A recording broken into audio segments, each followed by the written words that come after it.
विपक्ष 26 को पहले ही कदम पर करारी हार मिली। विपक्षी दलों के गठबंधन के सामने चुनौतियां ही चुनौतियां दिख रही हैं।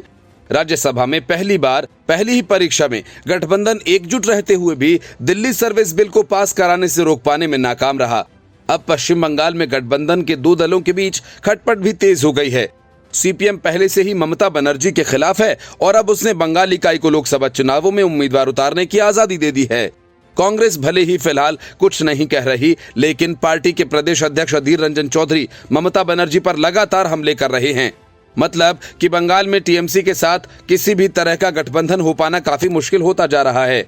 सीपीएम ने अन्य राज्यों की पार्टी यूनिट को वस्तुस्थिति के अनुसार रणनीति बनाने की छूट दे दी है। सीपीएम के एक वरिष्ठ नेता ने कहा कि सीपीएम महासचिव सीताराम येचुरी ने 3 दिवसीय बैठक के बाद दिल्ली में केंद्रीय समिति के सदस्यों से कहा कि बंगाल में जमीनी हकीकत और अन्य राज्यों से काफी अलग है। उन्होंने कहा कि हालांकि बीजेपी को अलग थलग करना विपक्षी गठबंधन का एकमात्र उद्देश्य है, लेकिन सीपीएम की बंगाल इकाई टीएमसी की सहयोगी नहीं बन सकती, क्योंकि टीएमसी ही प्रमुख प्रतिद्वंदी पार्टी है। पश्चिम बंगाल में जहां बीजेपी ने 2024 में आम चुनावों में 42 लोकसभा सीटों में से 35 सीटें जीतने का लक्ष्य रखा, जो 2019 में जीती गई सीटों 18 के मुकाबले दोगुना है, वहीं विपक्षी गठबंधन आपस में ही मुकाबला करने को तैयार है। सीपीआईएम पोलित ब्यूरो के सदस्य और बंगाली यूनिट के राज्य सचिव मोहम्मद सलीम ने कहा कि द्वंद्व स्पष्ट है। बीजेपी को लगता है कि उसे टीएमसी विरोधी वोट मिलेंगे, लेकिन हम इसकी इजाजत नहीं देंगे। अब कांग्रेस को बंगाल पर अपना फैसला लेने दीजिए, हमने अपना मन बना लिया है। 2011 के विधानसभा चुनावों में, जिसमें टीएमसी ने 34 साल पुरानी वाम मोर्चा सरकार को उखाड़ फेंका था, ममता बनर्जी की सहयोगी थी। बाद में कांग्रेस पार्टी गठबंधन से बाहर हो गई थी।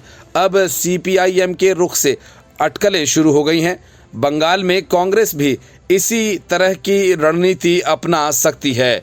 एक वरिष्ठ कांग्रेस नेता ने नाम न बताए जाने की शर्त पर कहा कि टीएमसी के साथ चुनावी गठबंधन के लिए जाना, जिसके खिलाफ हमने 2014 के लोकसभा चुनावों के बाद से सभी चुनाव लड़े हैं, केवल भाजपा की मदद करेगा और गठबंधन के मूल उद्देश्य को खत्म कर देगा। ऐसे में सभी टीएमसी विरोधी वोट बीजेपी की झोली में जा सकते हैं। उन्होंने कहा कि बंगाल की अजीबोगरीब स्थिति पर कांग्रेस के राष्ट्रीय नेतृत्व ने भी चर्चा की है।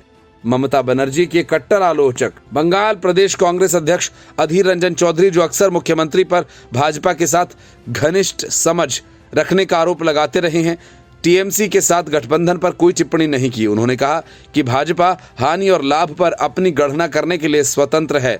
हम अभी किसी भी गठबंधन से दूर हैं, इसलिए अटकलें लगाने का कोई मतलब नहीं। Bureau report, news of India.